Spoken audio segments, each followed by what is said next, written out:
পটুয়াখালীর রাঙাবালিতে হামের মতো ছোঁয়াচে রোগে আক্রান্ত হলে দ্রুত চিকিৎসা পাওয়া এখনো বড় চ্যালেঞ্জ। কারণ এখানে নেই সরকারি হাসপাতাল কিংবা সরকারি এমবিবিএস চিকিৎসক। এমন বাস্তবতায় শিশুদের সুরক্ষায় টিকা কি সবচেয়ে কার্যকর প্রতিরোধ হিসেবে দেখছেন স্বাস্থ্য বিশেষজ্ঞরা। তবে সাম্প্রতিক বিশেষ টিকাদান কর্মসূচিতে লক্ষ্যমাত্রা ছাড়ালেও শতভাগ সুরক্ষা নিশ্চিত হয়নি। বিস্তারিত দেখুন কামরুল হাসানের প্রতিবেদনে। সাগরপাড়ের দ্বীপ উপজেলা রাঙাবালি, এই উপজেলার বাইরে যেতে হলেই পাড়ি দিতে হয় নৌপথ। এমন বাস্তবতায় শিশুর অসুস্থতা মানেই পরিবারের জন্য বাড়তি উৎকণ্ঠা। করোনা শুইর পরে ধরেন আমাকে এরকম জ্বরটা রয়েছে, জ্বরটা হওয়ার পরে ধরেন আমার গাও ব্যথা বিষ করে অনেক বাচ্চাকে টিকে আইছে, আমরা ডরে যাইয়া আমরা এই বাচ্চাকে টিকা দেওয়াই না। অ্যালার্জি ওঠে, বেশি ওঠে, হাত পা জ্বরে ধরিয়া যাতে পারে না, চলতে পারে না, এই ভয়তেই আমরা দিই। দু সময় শুনি রান্না বাড়ার সময় বিকালে যাইতে পারি না, আবার দু এক সময় বলে আমরা শুনি না। মনে হয় না মানুষের ভিড় বাড়ি বাড়ি আইয়ে টিকা দিলে আমাকে আরো ভালো। হাসপাতাল ভাই আমরা অনেক দূর যাইতে পারি না, গলাচিপা কি যাওয়া সম্ভব? একটা হাম্পি কেল টিকা না পাওয়া শিশুদের হাম সংক্রমণের ঝুঁকি বেশি বলে মনে করছেন সংশ্লিষ্টরা। হাম থেকে কিন্তু প্রায় 18 জন মানুষকে এটি সংক্রমণ করতে পারে।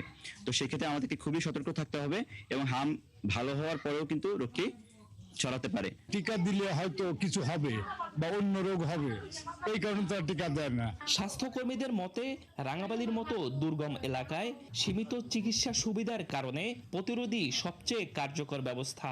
যার বাচ্চা এখন পর্যন্ত টিকা নেন নাই হামের, তারা যেন অতি তাড়াতাড়ি টিকাটা নিয়ে নেন। এই করোনার পরেই টিকা নিতে অনেকে অনীহা প্রকাশ করে। বুঝাবো আছে তারা দিতে চায় না, তারা বলে যে বন্ধ হয়ে যাবে টিকা দিলে, মানে এত বলার পর তারা এই সমস্ত কথা বলে। বিশেষ ক্যাম্পেইন শেষ হলেও নিয়মিত ইপিআই কার্যক্রমের আওতায় টিকা নেওয়ার সুযোগ রয়েছে বলে জানান এই স্বাস্থ্য কর্মকর্তা। ছোট বাচ্চাদের যে 9 মাস এবং 15 মাসের হামের টিকা দেওয়া হয় বা যে রুটিন ইপিআই, সেখানেও যদি আপনাদের বাদ পড়া বাচ্চাদেরকে নিয়ে আসেন, আমাদের স্বাস্থ্য সহকারীরা আপনার বাচ্চাদেরকে টিকা দিয়ে দেবে।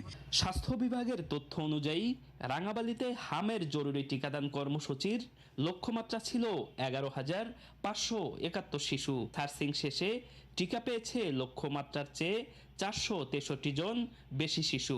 যতগুলো চর আছে আমরা কিন্তু সব জায়গায় সার্চিং করে টিকা দিচ্ছি এবং প্রতিদিনই কিন্তু আমরা দেখছি যে 2-1 করে বাচ্চাকে আমরা টিকা দিতে পারছি সার্চিং করে। তবে টিকার শতভাগ কাভারেজ নিশ্চিত না হওয়া পর্যন্ত হামের ঝুঁকি থেকেই যাচ্ছে বলে মনে করছেন স্বাস্থ্য সংশ্লিষ্টরা।